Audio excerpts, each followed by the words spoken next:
This kind of crap is what pisses us off. Masterchef wouldn't be Masterchef without the creative commentary, be it Gordon's outrageous knee-jerk reactions or Joe Bastianich's deadly silence. But the truth is, Joe is Masterchef's verbal dagger when it comes to a truly terrible dish. And while the talent is fierce on Masterchef, everyone makes mistakes. Joe's quick to the draw, firing off some of Masterchef's most brutal criticism. Perhaps nothing is quite so dreaded as Joe's signature plate drop into the trash can. Ouch! These are Joe's most pissed off moments on Masterchef. This is a great example of what garbage is. If you're gonna serve us crap like that, then you're really wasting our time. Slim's ginger. Go back to your station. I'm not tasting this crap. Back in Season 1, anything could happen on MasterChef. It was all new, and no one had any idea what to expect. Maybe the biggest surprise was in Episode 8 when contestants had a live crab ingredient for their mystery box challenge. This little crustacean meets a quick death by getting dropped right into a pot of boiling water. But 22-year-old Slim has no idea how to handle her crab. The crab's live. Yes, sir. Right, so you're torturing it now. Things don't get better for Slim in the elimination challenge. Romance is the theme, and Slim just isn't feeling the love. I suck at romance. I absolutely do. The ingredient is passion fruit, of course. This beautiful fruit is a little more rare in a culinary kitchen, but it has a unique, acidic, sweet flavor that Joe loves. I mean, certainly for creating a romantic dish, there couldn't be a more intriguing ingredient. But even with this sultry ingredient, Slim still can't find her inner romantic. Her overspiced ginger and passion fruit fondue is a total disaster. Next up, Slim, please. Thank you. First, Gordon gives it a taste. There's a lot of ginger in the sauce, right? Yes, sir. And while Gordon doesn't hold back, If we're on a date and you cook that dish for me, I'd go to the bathroom and you'd never see me again. it's Joe who's really pissed off. This is like a buffet gone bad. After he refuses to taste her dish, he makes quite the statement, throwing the whole thing in the garbage. You need to be listening to what we're telling you about what we're producing because this is ridiculous. Not exactly a lovey-dovey moment. It's time for MasterChef to break up with Slim. What? I am done! The not-so-dynamic duo. There's hardly any filling in here. It's all dough.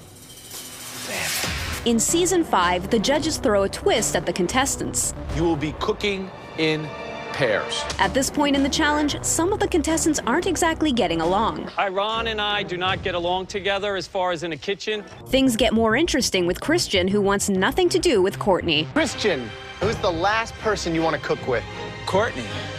The trouble for Christian? Since Courtney won the last challenge, she now has a unique edge. Courtney, there are 14 cooks and you need to separate them into 7 teams. The teams are off, and if Courtney has her way, there's going to be a huge drama in the kitchen. But the judges are looking at chemistry. Do you think somebody's going to break off and be the captain, like right away? You're gonna have a dominant member of each team. And while Leslie and Aran really hate one another, it's Cutter and Dan who can't find harmony. They can't shop together I think we're overthinking that. No, I don't. I think that's what he said. That's exactly what he said. or cook together. Why is it cooked then? Guys, are we okay? The result? Not much. Dan Wu and Cutter's plate is empty. The agitated pair presents a pitiful dish of seared venison loin with seared ahi tuna and not much else. It's possibly one of the worst dishes in this competition so far. Gordon isn't impressed, and then comes Joe. You don't have to eat it, really. You don't. I'm a judge here, so why don't you let me figure out what I have to do and what I don't have to do. He knows this isn't going to be acceptable already, but what comes next is one of the biggest moments in MasterChef when Joe cuts loose on Cutter. And after that, Joe's silent rage gets the better of him, striding over to his beloved garbage can, letting Cutter. Do the honors. Dan and Cutter are sent to the pressure test, where they're back to cooking solo. But being in total control doesn't help Cutter, particularly when it comes to Joe. Think if you had another teammate, you wouldn't be here right now? Yes. Sometimes you don't work that well on your own. In the end, Cutter gets cut. Astrid's workstation. This is dangerous. You're gonna fall.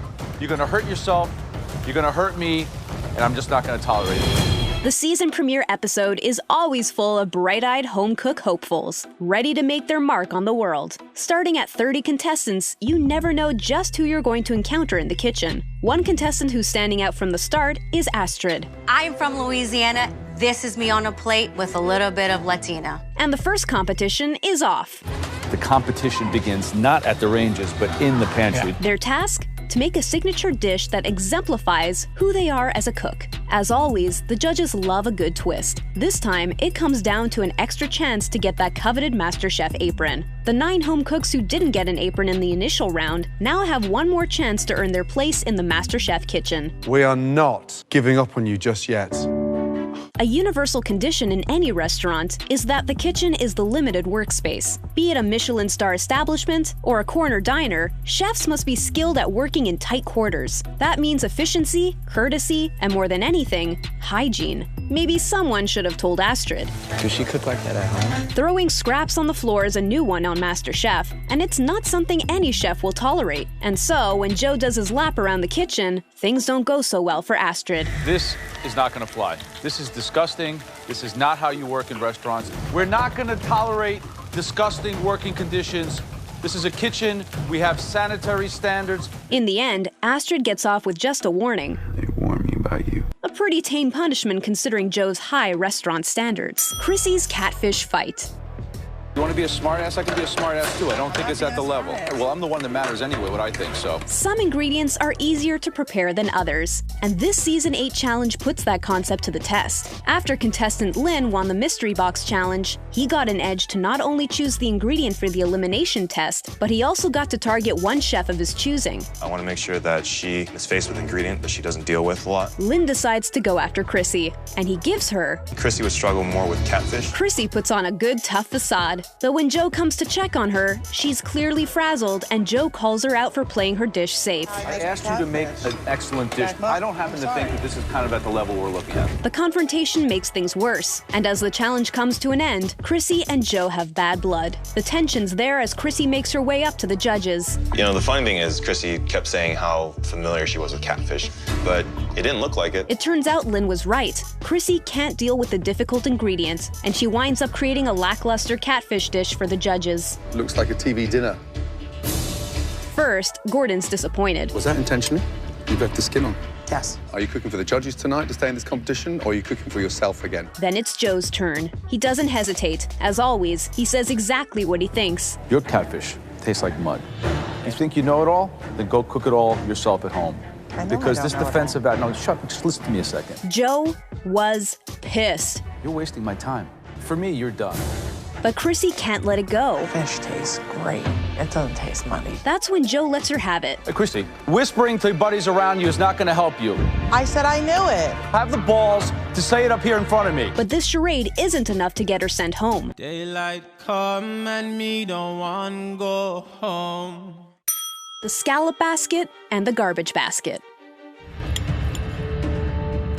The rice is undercooked, and the scallops are a joke. With stiff competition, chefs try to be original as possible. It's not a bad tactic as long as you don't get too cute. Trying too hard is a classic MasterChef downfall after all. Maybe the most important thing to consider when cooking is the heat. It's not a good idea to set the kitchen on fire, for example. Fire.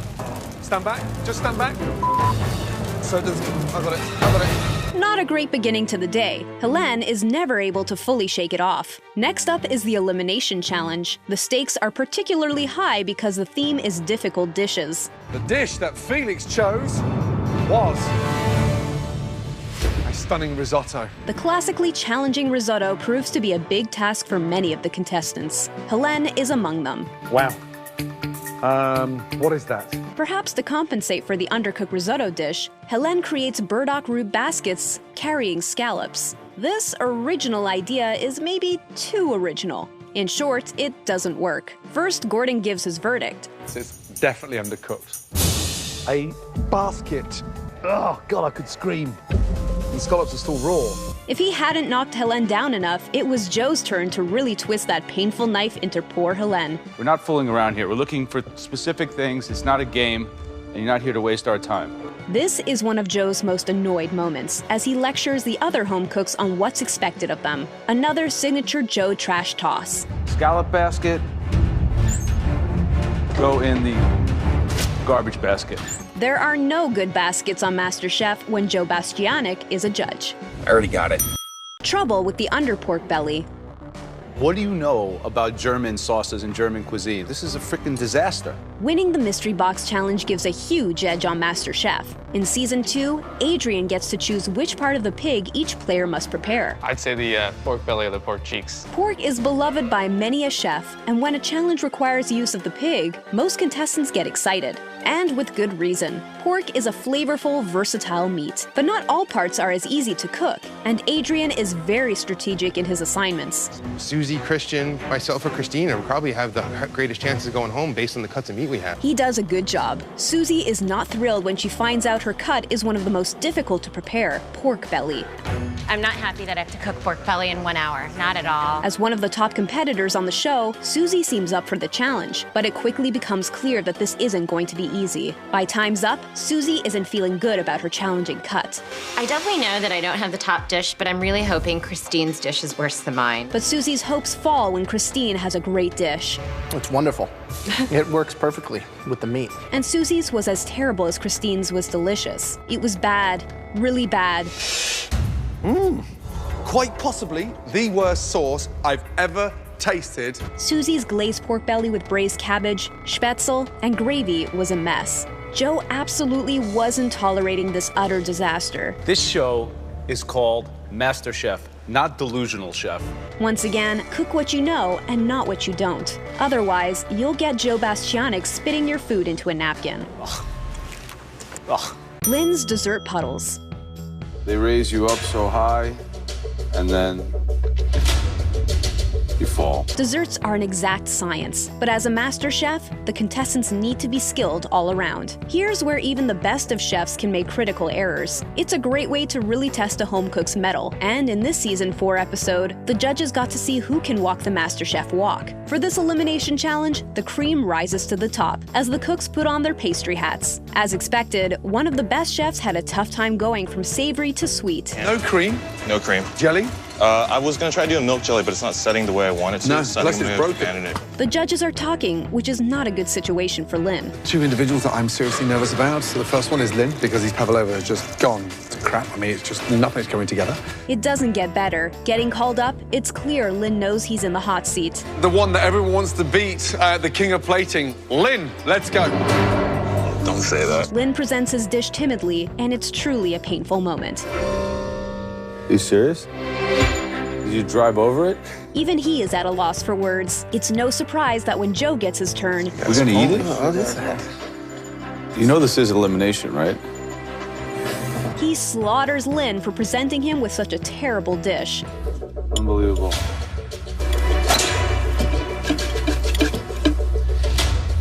Might be a memento for you to take home. After performing his biggest insult, the Joe Bastianich trash can dump, Joe turns away from Lynn, totally pissed off. You're making me angry. Oh, am I? Tally's Arctic char.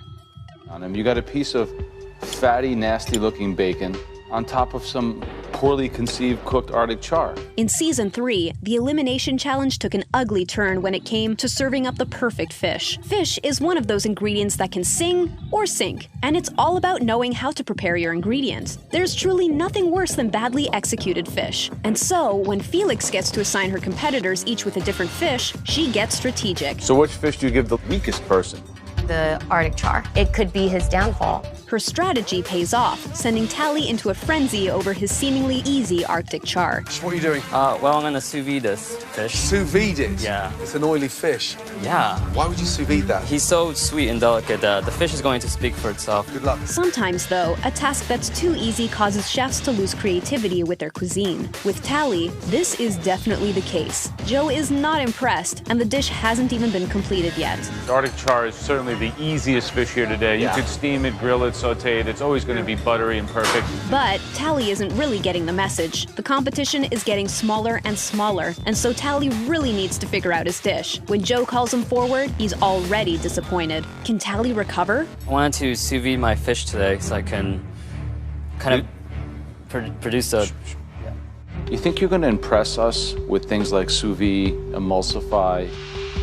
Nope. Joe's at him before he's even taken a bite. His takedown of Tally's food, without even tasting it, is brutal. But this isn't the first time that Tally's underdelivered. You've consistently disappointed us. In the end, Joe just isn't dealing with bad food. When he finally takes that bite, you can totally feel Tally's pain. Joe's not keeping this chef around, that's for sure.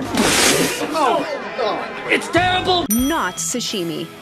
Your station looks like a disaster. There are a lot of things that can go wrong with food. Nothing is as predictable as how long a piece of fish or meat will need to cook perfectly. It's one of the hardest parts of being a chef. But to be a master chef, you have to get it right. Unfortunately, in this episode, someone got it wrong, and Joe was pissed. This mystery box challenge asked chefs to cook a black cod dish. Everyone's excited, and Gordon even cooks along with the master chefs. So Joe makes his rounds to see what everyone's cooking up. An hour goes by in no time, but when time's up, people are feeling good. The judges take their usual walk around to identify the 3 dishes they'd like to try. But this time, there's a major hiccup. One dish stood out as appalling. One home cook plated raw fish. This massive mistake will not go unpunished. You can bet on that. The judges call up Howard to make him present his raw fish. Even without tasting it, you know immediately it's raw. Joe is not happy. As Joe strides to the plate, Howard knows he's in hot water. The big show that Joe puts on is not subtle, and tensions rise as he presents this utterly unacceptable dish to the chefs. And, as always, pissed off Joe slams the dish into the trash can. This is what not to do on MasterChef, folks. Howard's End. The whole thing with you is you have this very cavalier attitude. Don't know what you're cooking. Howard might have made it through the raw fish flop, but he wasn't out of the woods with Joe yet. In episode 9 of season 4, the theme was stuffed pasta, and to help prepare the difficult agnolotti, they had a guest very close to Joe Bastianich's heart. The most important challenge to Joe had to be when his mother, the famous Lydia Bastianich, came to guest judge. The battle is Italian, which is the Bastianich heritage and culinary expertise. Making the perfect agnolotti isn't easy, but the pressure is really on when it comes to hot-wired Joe and his mother, 2 of the world's experts on this dish. Contestants feel the pressure to bring it home. I want to put my own twist on the pasta dish that Joe's mom showed us how to make today. There are some critical errors to avoid. The rolling part is very touchy. If it's very fine, then it breaks. Joe and Lydia make their rounds to Howard. What do you think about putting bell peppers in the stuffing? It's really unusual, yeah. It looks like Howard's twist isn't hitting the mark. The moment of truth comes when Lydia brings him forward to present. What I got here is a mouthful of peppers. Unfortunately for Howard, Lydia wasn't impressed. But it's Joe who slams into him like never before, in one of MasterChef history's most talked about moments. The fact that you're not even thinking of playing this game properly is really annoying. This time, it's personal, not just about the food. But Howard fires back. You want 15 of the same dishes up here? Uh-oh, do not mess with Joe. And with that, the dish goes in the trash. Needless to say, Howard is out. I'm out. So there you have it, Joe Bastianich's most pissed off moments on MasterChef. If you want to see more videos like this, click or tap that subscribe button, and in order to become a trusted Babble Topper, be sure to ding the bell to get notified whenever we upload a new video. Thanks for watching!